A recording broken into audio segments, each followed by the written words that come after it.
You're listening to Style as Identity. Yes, we're your hosts. I'm Frankie Aquazum.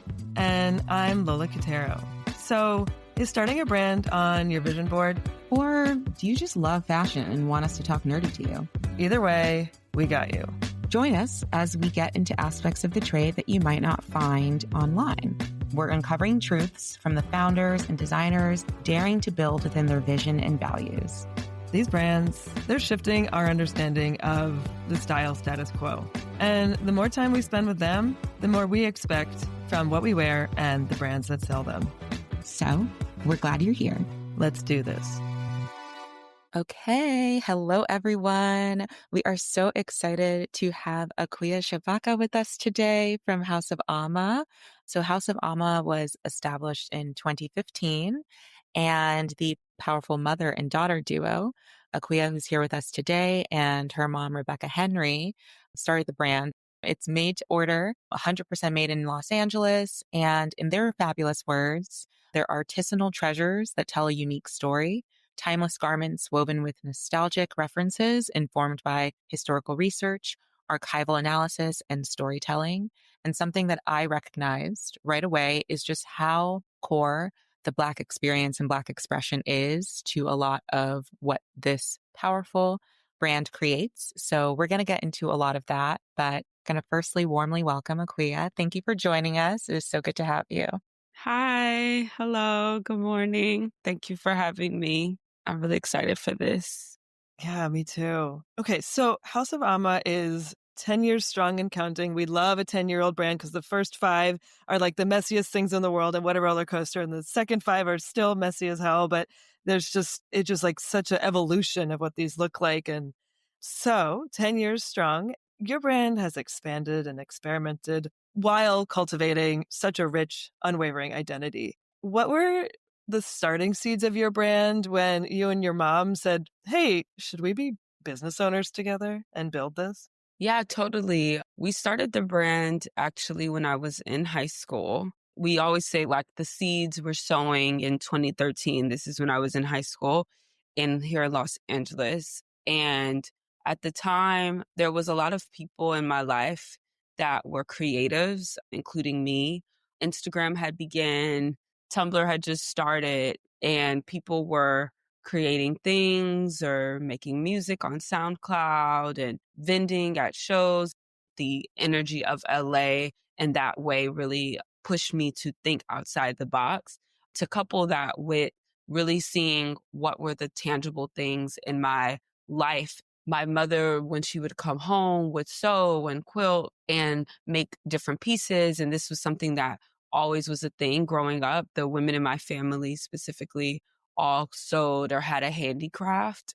And so when I was starting to learn how to sew, specifically getting into upcycling garments, my mother was helping me upcycle these pieces. And at the time, there was like this large wave of vintage upcycling and experimentation. You would see videos on YouTube, you would see stuff on Tumblr. I was like, okay, I think I want you to help me with this. And so it had began kind of like in middle school, and then in high school, I had started to show these things online.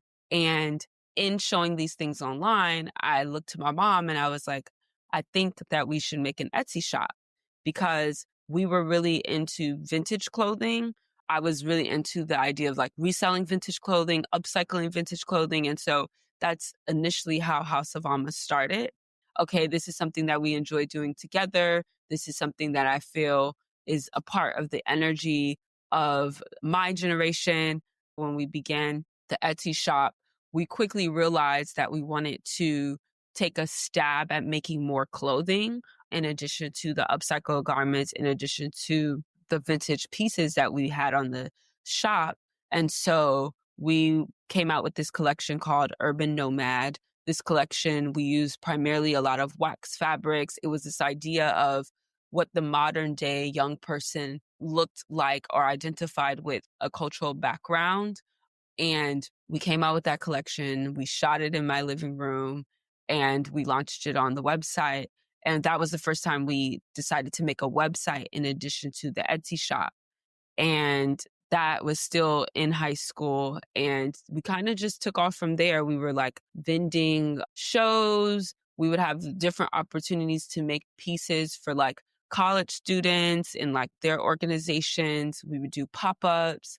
My friend had like an open mic series and we would vend the open mic series. And so that kind of just gives a context to the start of like what House of Aama looked like and the seeds that were sown. And this all was happening before I decided to go to design school.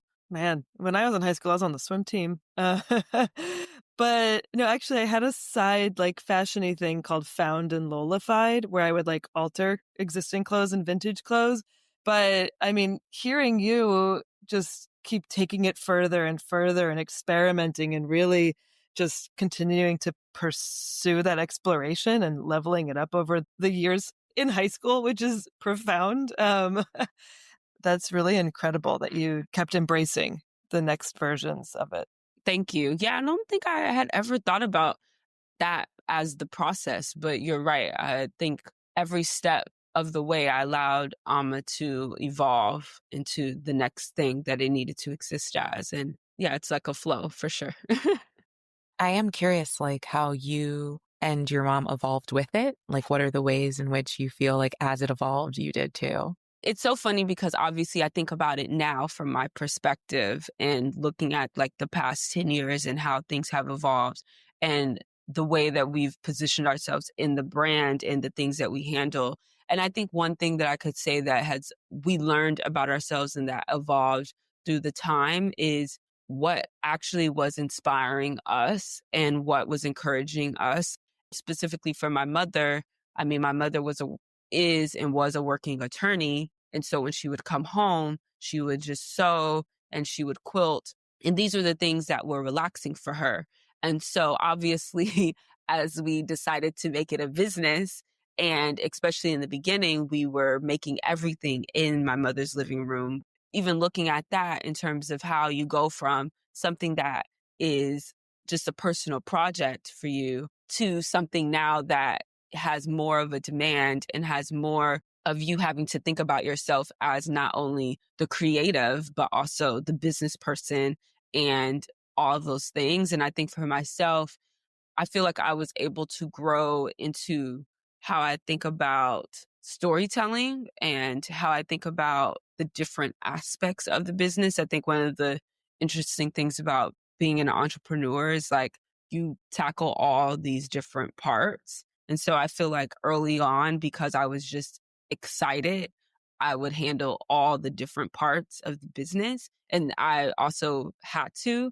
And so I think I was able to evolve in my knowledge of like photography and visual storytelling through fashion. But I think it expanded my mind on how you could express through fashion and also the different areas that are the supporting roles of fashion. You know, it's not just the garment, it's also how the garment gets to the people. It's what is the world that the piece will live in and how do you visually storytell that or how do you engage with people in real life. So there was multiple areas that I think just piqued my interest in that when I was moving from LA to New York, I was able to express like I spent time doing set design and that was really interesting for me because I had been already creating the sets, so you will, on my shoots. And so it was exciting for me to start tackling that from a different angle and still like being able to take the photos of our brand when need be. So just like being able to expand in my creative interests and creative expression through the brand. And what made you after high school decide to further your education rather than just go in all in on the brand? So initially, I wanted to go to school for design. I thought that that was always the way. I was like, I'm just going to go to school for design. And me and my mom had a conversation. She was like, I think you should go to school for business. Like, and the school that I went to was Parsons, the New School of Design. And it had a business, like strategic design component. And I remember reading the description about it and the focus of like innovation, thinking about different like design models and as well as business. And I felt like it really catered to what I was starting to feel was the next evolution of the brand. When I went to New York at the time, it wasn't like, oh, I'm just going to keep House of Alma immediately. It was like, I'm going to go to school and then we'll kind of catch back up. But I shortly after just being in the environment and I think just entering another creative environment similar to how I had already been here in LA doing it, I was like, I need to continue Amma. I need to, see what New York has to offer Amma. Quick question for you. We have a guest, Sheila Rashid from Chicago, and she started learning design in Chicago, went to New York, fashion hub, and then was like, let me bring this back home. Like, that's where the epicenter of fashion isn't where I need to be. I want to go home. And you are also now back based in LA. And I guess, why did you decide to ultimately go back and be in LA? So I came back. So I was in New York for 7 years. I stayed after school and then COVID hit. At that time, we were also experiencing a lot of growth. We were still producing everything here in Los Angeles. And my mother is here and she was managing that. And so it felt necessary for me to come back to LA. To your later point, since being back, it has been interesting because I feel this constant feeling of why I started this in the first place. And I feel the energy of the city in terms of that creative young spirit that I had. And I've been just honestly sitting in that experience and becoming more curious about how the city itself and my personal upbringing in the city inspired me to do what I was doing. And it's just been a thing that I like to think about and I like to unpack. And as I've been here, I've been noticing the things and understanding the things that have inspired me based on my Los Angeles experience and background. And so I've just been sitting in it because I think for a long time, to your point, I thought that I needed to be in New York or, I needed to be somewhere else at the epicenter of fashion. And I'm not saying that I don't necessarily believe that, but I do think that there's an element of LA that brought me back and I needed to feel grounded in myself as a native here and what we have to offer to the conversation and just making my mark more as a person from here, operating from here. And it's been an experience, to say the least. I love that. Also, I do think it's hard, especially when you're building something, to not feel like you constantly have to be moving forward. And for you to, like, you've said a couple times that you're sitting in it. Like, that really resonates because I think we learn most about ourselves when we take the time to not just observe our environment, but observe like what's going on the inside. And it sounds like you were able to connect the two pretty well by just being home and just allowing yourself to come back there. So that's really cool. I know you talked about your inspiration. You talked about like the things that inspire you in LA. And what we notice is that every House of Ama collection has a story and a lot of them explore, Black experience, Black identity, and they build on both things that like are pretty tangible, like a collection that was like really rooted in a rare herb called bloodroot. But you've also had things that are more spiritual, like Black people's connection to water. So working up to a collection, like what does your historical research, your present day research, like your archival analysis, what does that look like? When we realized that we really wanted to focus on our own personal stories and narratives and looking at familial patterns and all of those things, it was really us deciding to sit within ourselves to that point. And it was our decision to think about what is our concepts of home and what are the stories that we feel bring us into ourselves and understanding ourselves that then can become an outward expression. And when we began that process, then that's when I think even being here in LA I'm sitting in it because I'm thinking about, okay, well, how did my family get here? What were we doing here? What makes that interesting and unique for me as a storyteller and as a creative?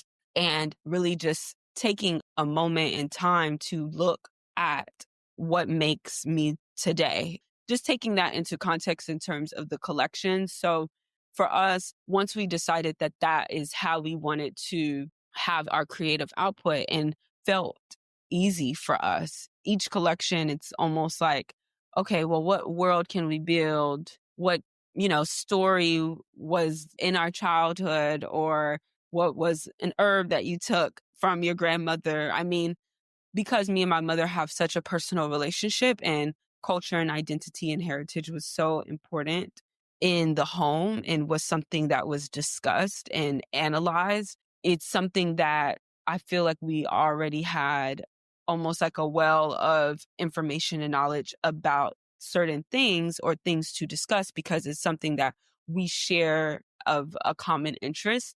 And so in each collection, I think now it's like I try to tie it into some part of my experience happening in present day that ties into family heritage or culture in some way. And honestly, I think been more of a spiritual experience, if that's the best way to put it, than anything, because I think as I look at the different collections that we've done, which have been Bloodroot, then we did Bloodroot into the Archive. These were stories about my maternal lineage, my mother's experiences in Louisiana in the South, paying homage to that. And then it's like from there, we go to Saltwater, and Saltwater was the experience exploring my father's side, which was the migration patterns of coming from the Caribbean to America. And during that time, my father had recently passed. And so there was a deep exploration of that. But then with Saltwater, which was the collection of connecting to water, we really wanted to think about California and these resort communities. We also felt for us that we have a deep connection to water. And so we wanted to tie in that element to something that felt historical. And at that time, there was also a lot of things happening with the Black resort communities here, specifically one called Bruce Beach. And so through each of these collections, you kind of see like a flow of a pattern. Our most recent collection, Sun Records, with that collection, we were looking at Los Angeles jazz history. And my father was a avant-garde jazz artist and percussionist and played a significant role in this like Afrofuturism time. And so that was something I grew up with. And it was something that when I came back to LA, I instantly felt connected to, and was a story that I felt was important to tell, that I felt maybe gets overlooked in certain ways, or at least how I was thinking about the LA narrative. And so I wanted to have that as like my love letter to Los Angeles. And so as you see with the different collections, it's kind of like thinking about our different stories.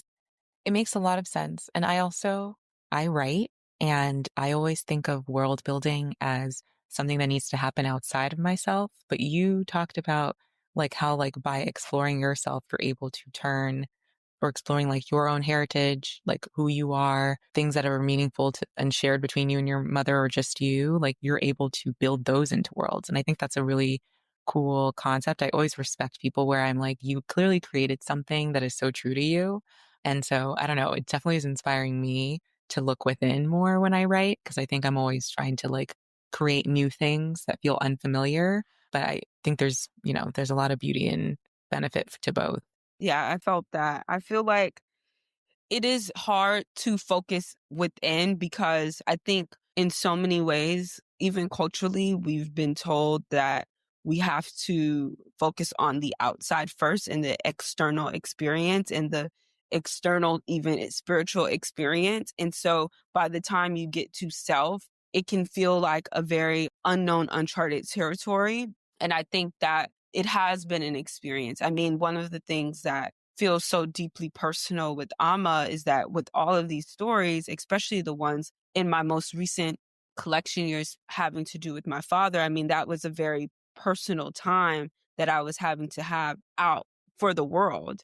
And it's been interesting working with ancestral memory and having that have to be so much of a public experience. And I don't think that at the time, I ask myself all the time, I'm like, wow, as an archivist that is a designer, having to personally express these things with everyone. And I'm not sure if all the time I was prepared for that. Now I have to talk about it. And it's because Alma is such a personal experience, it's such a personal expression that I'm just having with the outside world. It's an interesting thing. An inner dialogue outwardly publicized. The Camp Aama collection, I keep sitting with this concept of sitting with ourselves becoming this outward expression. Was Camp Aama inspired by and around the Bruce Beach? Saltwater was really a special collection for us because it was really our first stab at world building in various different ways. We had did Bloodroot, which was like our introduction to who Amma was, and that's why we look at it as our heritage collection, because there's an anchoring and a visual story that we presented there that we will always come back to. But then with Saltwater, it was like, it was allowing our creative juices to flow in so many ways. We really wanted to explore textile too for the first time. We realized that we could because we're here in LA and there's a lot of printing and dye manufacturers and all these different resources accessible to us. And so we were getting really excited about the different ways that we could express. And we knew that with this collection, there was a vibrancy that we wanted to tell, and we wanted to introduce a world. And so that was the world that we introduced, which was Camp Aama. And within Saltwater, it was examining this idea of Americana and the Black resort communities within the heritage of Americana, and how when you think about Black resort communities and our connection to water and water deities, it creates this really deep thread and ancestral thread of how there's been healing, memory, and pain through our connection to these elements, and how we also were creating these insular communities for ourselves to feel safe. And so in that collection, we did a fashion film, which was really exciting for me because it was a way that I could contextualize the clothing with the story, with the world building. We really took time to do a lot of visual storytelling also with the photography and with our show. And it just was a really full circle way. We wanted a good stamp. And I think when we introduced Camp Aama, we realized that it really is the world of our collections. And Camp Aama has different aspects. So it's like now we've presented Sun Records within the world of Camp Aama. It's an aspect of Camp Aama. We've presented, Saltwater, which introduced Camp Aama. And so it's starting to get a little ring to it. And it's something that we continue to just introduce because it's House of Aama's world, which is Camp Aama. And so it's a really special collection for us. And I think was a really good introduction to the way that we can world build through design. There's something so powerful about these are material items that you're creating about a imagined world of Camp Aama, and yet through your expression of that, there's a whole community that are part of Camp Aama as a result. Like, does that place physically need to exist for people to be connected? Yeah. I mean, these are the things that I think about when we did a screening of the Saltwater film. People were like, I want to go there. And so I've always let that just sit with me and have thought about, well, how can we go there? How can we build this? And I think that I love questions like that because it proposes like a new kind of way, maybe transition or thing that could be focused on. But definitely the intention was to build a community through that. And I don't even know if I knew it at the time. I think we were just allowing our brain to flow because we think in that way. But it's very clear now that Camp Amma is an identity, and it needs probably a physical aspect to it for sure. Akua, something we noticed that we were like stunned by is like when you Google House of Aama and you go to the images, all the images that show, it looks like you curated your own Google search. Like I know you didn't, We often honor those that came before us by keeping their image alive with photography. And I know it sounds like that's probably something that you did a lot with the Sun Record collection. And, sorry for your loss. You're honoring your father. And so when we were looking at your imagery across collections, even when you and your mother are photographed, it feels like you're reinventing the portrait. I think this was specifically for Saltwater and Camp Aama. It was like you could see the frames of the walls behind the people wearing the design. So like the frames were on the inside of the image, not just around it. And a lot of the photographs look like paintings. So it really felt like you were adding to the archives that inspire your work. So like, what is your perspective on that? And like how photography fits into this idea that you are creating your own archive with House of Aama? Wow, I think that that's so powerful, and I'm honored that even you guys see it that way. I see it that way. I don't know if all the time I'm conscious of it. Maybe it's like so I can be very meticulous, probably.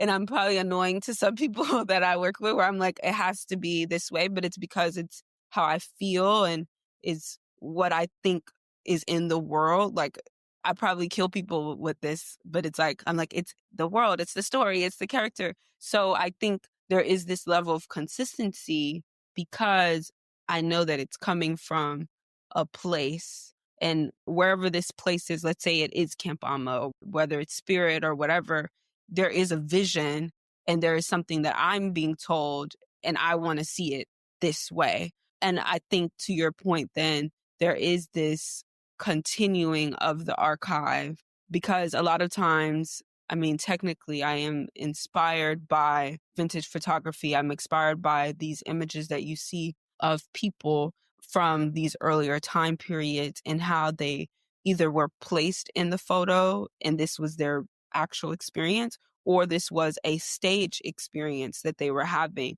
I like how photography can open up that conversation. And I think whenever we are doing a visual storytelling, whether it is campaign imagery or it is lookbook imagery, I do want it to feel like when we look back at this collection or when we look back at this time, we understand that it was coming from a specific perspective and a specific story. And so I think, yeah, probably these are continuing the archive. We have to think about things from for the next 20 years or the next 30 years when people see it. I love that. You describe House of Amma with such a reverence that we are just in this reverence with you as a spiritual expression of you both, you and your mom. And then, like, on top of this, you're made to order, you aim to be more sustainable, you're clearly building within your value set and your vision. How do you balance being this niche, super considered brand within an industry that, like, for lack of better words, just, favors consumerism and the exploitation of the changing of dollars and growth and scale?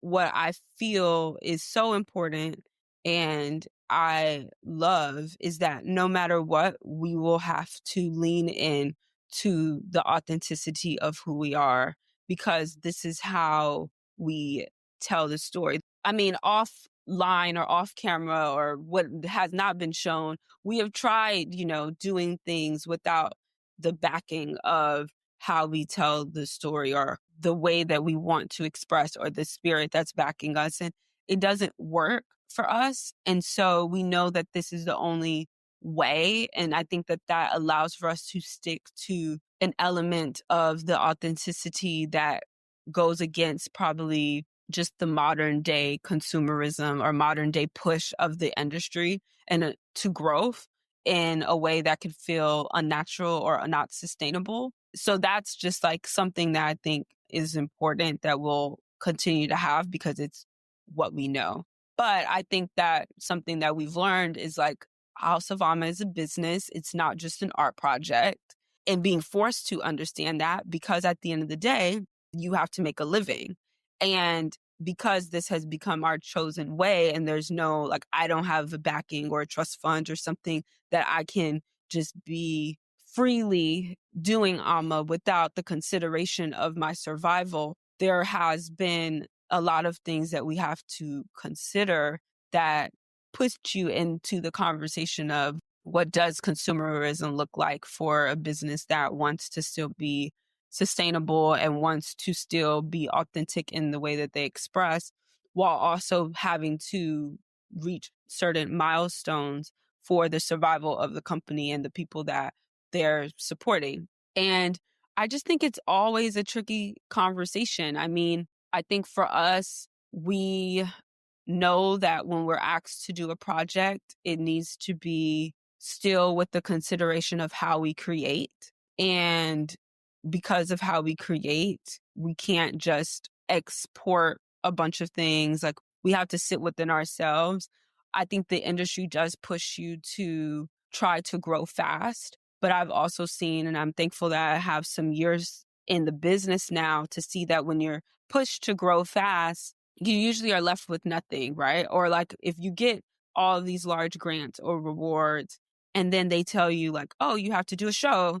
And then it's like, okay, well, now that money is just in a show and I don't have the money for my production. Or you get large production orders and you can't fund them. Or, there's different things that you experience that pushes you to understand that being a slower starter, being a just slow and consistent starter is way better than trying to reach everything all at once, because a lot of times you are left empty-handed. And there's been different experiences that we've had where we've tried to do all of these things and then we're looking at ourselves and we're like, why are we in debt? Why are we, not able to see the outcome in what we're doing when they're saying that this is what you're supposed to do? So I think for the past 2 years, really with this year even being where we did not show for Fashion Week in February, we are just really trying to reclaim our time, so to speak, and, still make our strides, still make our moments. But at the end of the day, no, we don't want to sit on a whole bunch of inventory. It's not sustainable for us. We don't want to pay for all this extra stuff when we know that we can just reach our consumer and our consumer cares about us being made to order. No, we don't want to do a show every season, only when we have something to say. I think that now we're feeling like we're in a position where we've cultivated enough of a niche community and a relationship with the industry where we have to chart our own territory. We can't continue into the path of what's come before us, where ultimately when you see the examples of that, some of it hasn't worked. And so we're actually trying to figure out what can work while being authentic to ourselves. And I think that would be my advice for any designer and a business owner is look at the patterns of the industry, really see what has worked, what hasn't worked. And I think a lot of times when you notice that, there's a lot of glitz and glamour that you have to release, because those things don't matter at the end of the day. And so we're just getting back to the core of ourselves, figuring out the things that we really want to do for our output as we continue to create. And yeah, we're actually trying to get off the treadmill right now, because it's not sustainable. And I think just choosing to get off the treadmill is the first step to your question of deciding that you're not going to be a victim of the industry. I love that advice. Damn. It's great advice for anyone who's entering the industry, but I also think it's great advice for people who are working for other people too. So I feel lucky, grateful that we get to end on that. Thank you. Thank you, Akua. This has been golden. Thank you. Hey everybody, Lola here. Thanks for listening. Style as Identity is part of the Majority Group, which is focused on spotlighting and supporting the brands that make us feel seen. In addition to this podcast, we offer business and strategy advice to brands, have an investment arm, and more. Basically, we want to see you win and do what we can to make it happen. For more info on us, head to themajoritygroup.com. Love ya.